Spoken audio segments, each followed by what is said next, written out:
Tudo que você precisa saber sobre HPB, hiperplasia prostática benigna. Eu sou Thiago Vilela Castro, urologista, e hoje eu vou discorrer sobre esse tema tão comum na população.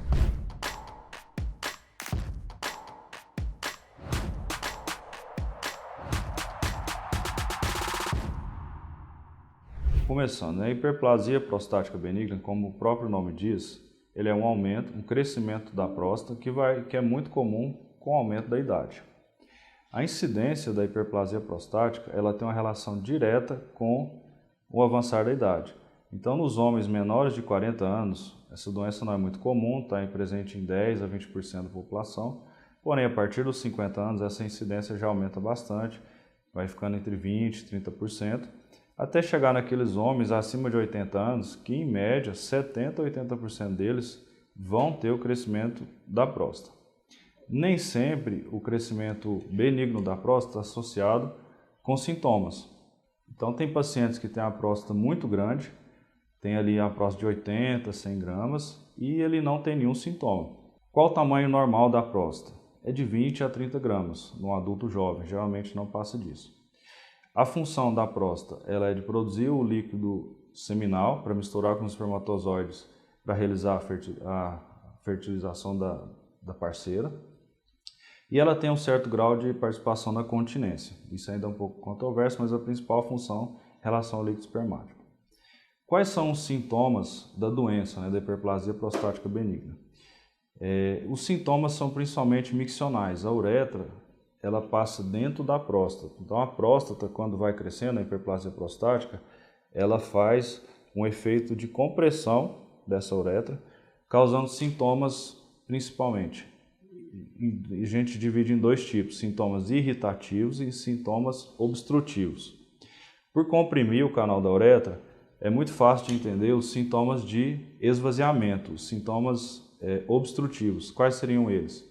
Dificuldade para começar a urinar, o jato fraco, aquele jato que em vez de fazer aquele barulho no vaso, aquela pressão, ele começa a ficar pingando, demora muito a fazer, em vez de urinar em 20 segundos, 25 segundos, o homem fica 1 minuto e meio no banheiro, tentando esvaziar toda a bexiga. Aquele gotejamento após a micção, que muita gente acha que é normal molhar a cueca ou sair molhando o vaso, isso já é um sinal do esforço da bexiga contraindo para tentar terminar de esvaziar completamente a bexiga de urina. Outro sintoma muito relatado é a noctúria. A noctúria é acordar mais de uma vez à noite para urinar. Isso ocorre principalmente porque a bexiga ela começa a ficar com resíduo de urina. A bexiga tem uma capacidade de urina entre 400 e 500 ml. Você imagina que o homem vai urinar, esvazia e normalmente tem que sobrar nenhum resíduo de urina. Porém, quando ele está com hiperplasia prostática, ele esvazia a bexiga, só que sobra um resíduo ali de 100, 200 ml. Esse resíduo ele vai fazer com que daqui meia hora, 1 hora, ele já sinta vontade de novo, que aquele resíduo sobrou, o rim vai continuar produzindo urina, a bexiga vai se encher novamente e ele vai sentir vontade, então ele vai começar a acordar mais vezes à noite para urinar. Isso ocorre também durante o dia. Em vez de ir no banheiro a cada 3 horas, 4 horas, uma pessoa normal consegue segurar, ele começa a aumentar a frequência. Vai de hora em hora no banheiro porque está sobrando esse resíduo, a bexiga está se enchendo muito rápido, porque não está esvaziando adequadamente. Os sintomas irritativos, que é a outra parte, são sintomas que às vezes incomodam até mais que os sintomas obstrutivos. Quais seriam eles? A vontade súbita e iminente, muito grande de urinar, isso a gente chama de urgência urinária, associada ou não à urgent-incontinência. O paciente tem a urgência, ele tem que sair correndo. Se ele estiver dirigindo o carro, ele tem que parar o carro, senão ele urina na roupa. Ele tem alguns pacientes que até levam garrafas assim para poder urinar no trânsito, de tão severo que esses sintomas. Isso incomoda muito e pode prejudicar bastante a qualidade de vida. Diante disso, diante da suspeita de hiperplasia, nós fazemos alguns exames, principalmente o ultrassom da próstata para avaliar o tamanho e avaliação do resíduo após a micção, a fluxometria, que é um exame que mede a força do jato urinário. O paciente enche a bexiga, ele vai urinar num aparelho, num funil que vai medir a velocidade em ml por segundo, que conseguimos perceber essa diminuição da velocidade da força do jato urinário. Em alguns casos, o estudo urodinâmico, além do PSA, que é o exame de sangue, que ele tem uma relação direta com o crescimento prostático, o PSA costuma aumentar também. E o famoso toque retal para descartar a presença de câncer. Vale ressaltar que a hiperplasia prostática ela é um crescimento benigno, como o próprio nome diz, hiperplasia prostática benigna. É diferente do câncer de próstata e, além disso, é uma doença muito mais incidente do que o câncer na próstata. O câncer de próstata ele não costuma dar sintomas como a hiperplasia. Então, até falo isso para os pacientes, se ele tem esses sintomas, é até um fator protetor, porque provavelmente ele tem uma hiperplasia prostática e não tem o câncer.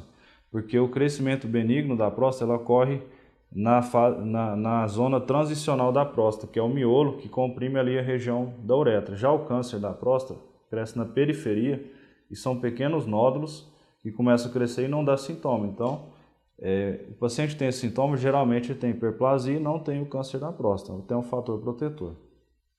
Feito o diagnóstico, a gente vai classificar se é uma hiperplasia prostática leve, moderada ou grave, para definir o tipo de tratamento. Sintomas leves que não incomodam muito, uma próstata que não está muito grande, às vezes só a mudança do estilo de vida já costuma resolver. Quais são essas mudanças do estilo de vida?